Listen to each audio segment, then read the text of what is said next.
それでそういう、それかなり、ある意味地味な仕事っていうか、本当にこう、多分、一般愛飲者には見えてないところで、でもそれがあるから、こう、常に同じ品質のものが生まれて、そして今度は、ブレンダー室で、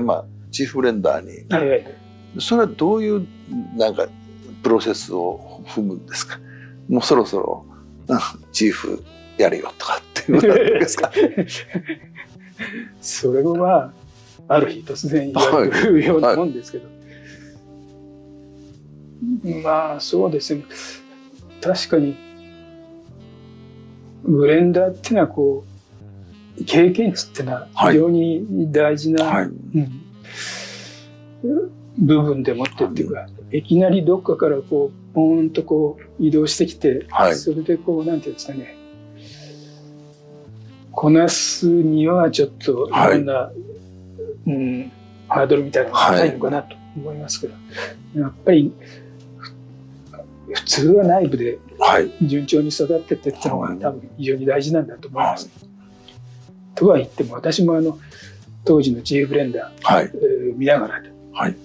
いや自分がとてもその域にあるなんて思ってないですから、で、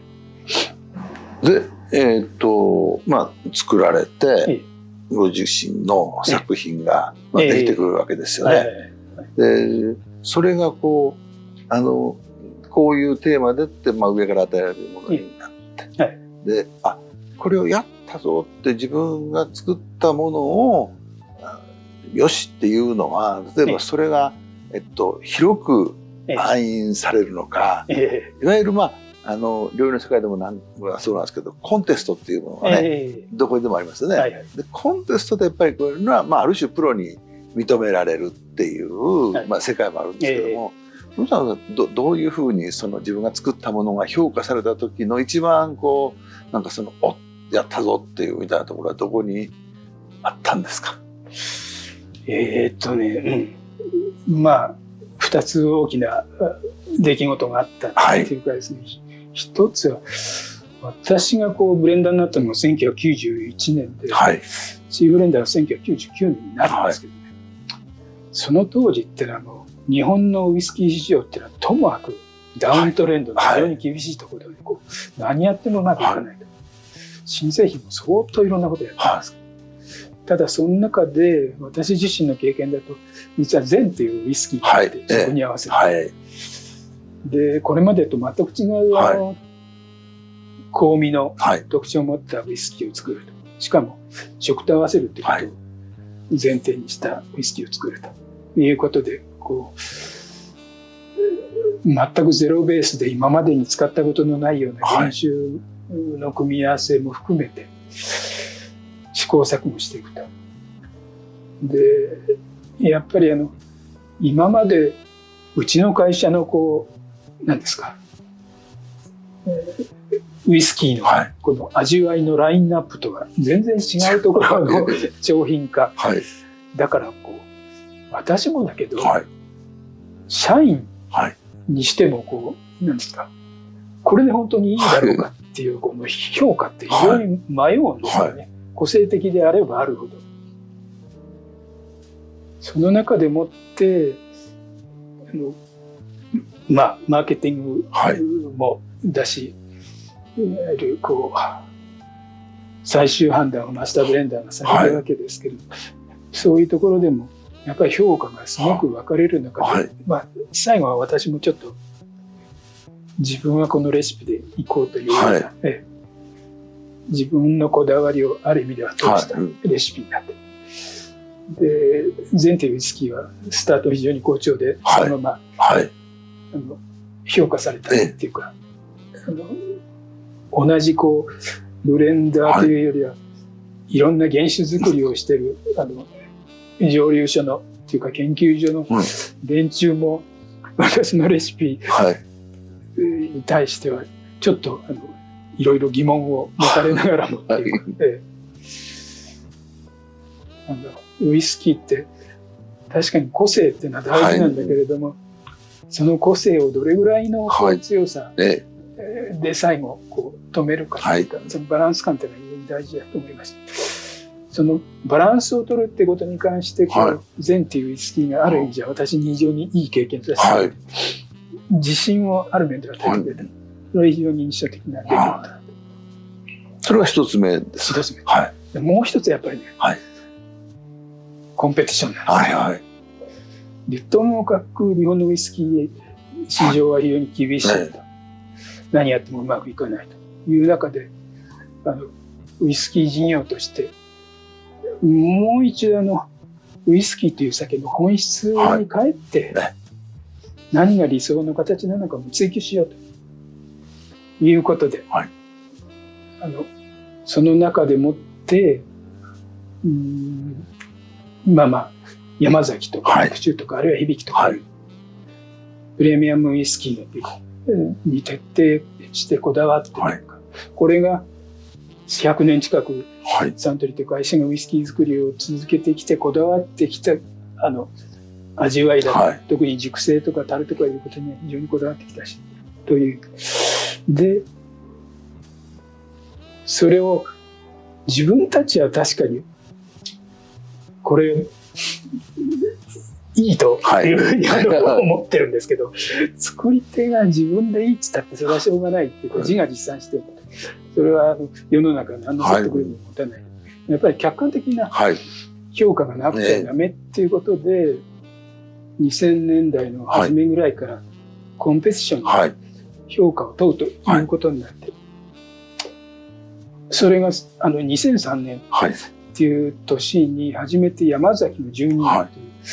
というウイスキーがインターナショナルスピリッツチャレンジっていうコンペティションで金賞を取るんです。で、このことはそこに出品したっていうのは私知らなかったんですけど、そうなんですか。でもこれはものすごく実は大きな出来事っていうか、2003年に山崎12年が金賞を取ったから、翌年2004年から私もですね、このコンペティションの審査員に、なるんです。で、審査員と一緒に行ってみたら、実は審査員が当時12人ぐらいいたんですけど、全員マスターブレンダーなんですよ。ジョニー・ウォーカーのマスターブレンダーとか、シーウス・リーガルのマスターブレンダーとか、そういう連中が審査員を構成して、で、ものすごく厳しい基準のもとに金、銀、銅って言ってるわけですね。で、しかも、後では自分も体験するんですけど、金賞ってものに関しては非常にこだわりがあって、全員が納得しないと、賛成しないと金賞を与えない。そういう賞だった。で、振り返って2003年を考えてみると、スコッチのいわゆる有名なマスターブレンダーたち、あるいはアイルランドやアメリカ人もいたんですけど、彼らが全員一致で山崎12年を金賞にしたということが、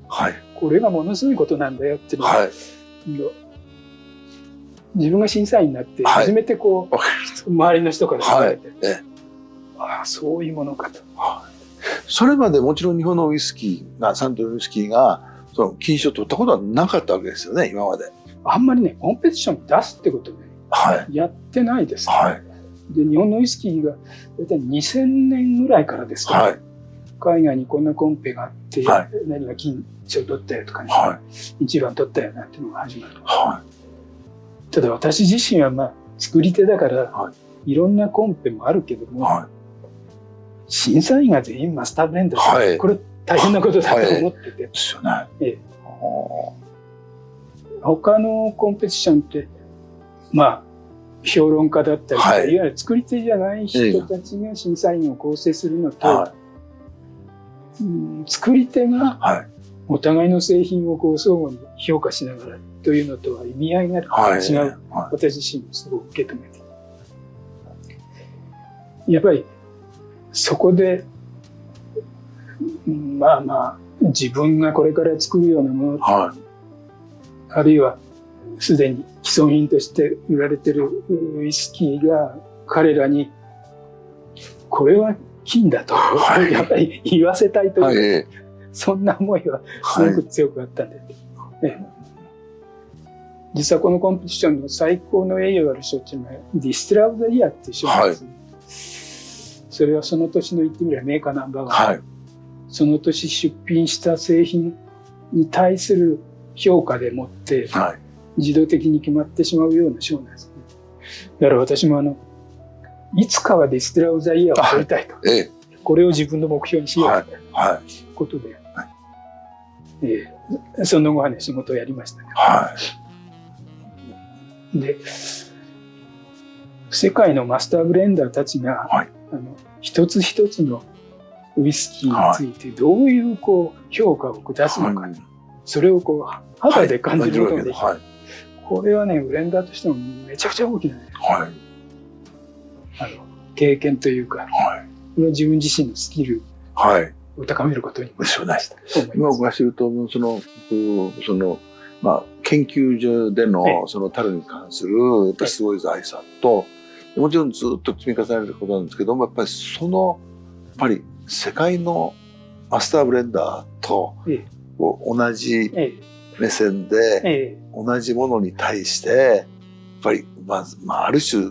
議論をするっていうことはまず他の方にはできない経験ですよね。そうなんです。で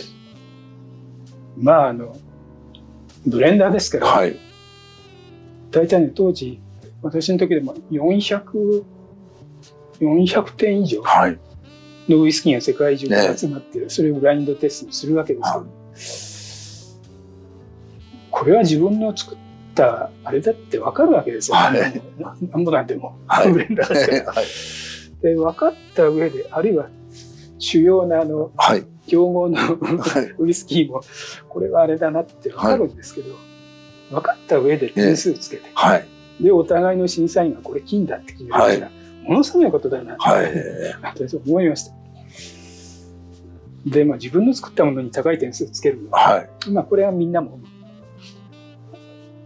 これはあいつが作ったんだって分かって、そこはね責められないけど、低い点数つけるときはね、なぜってやっぱり問われます。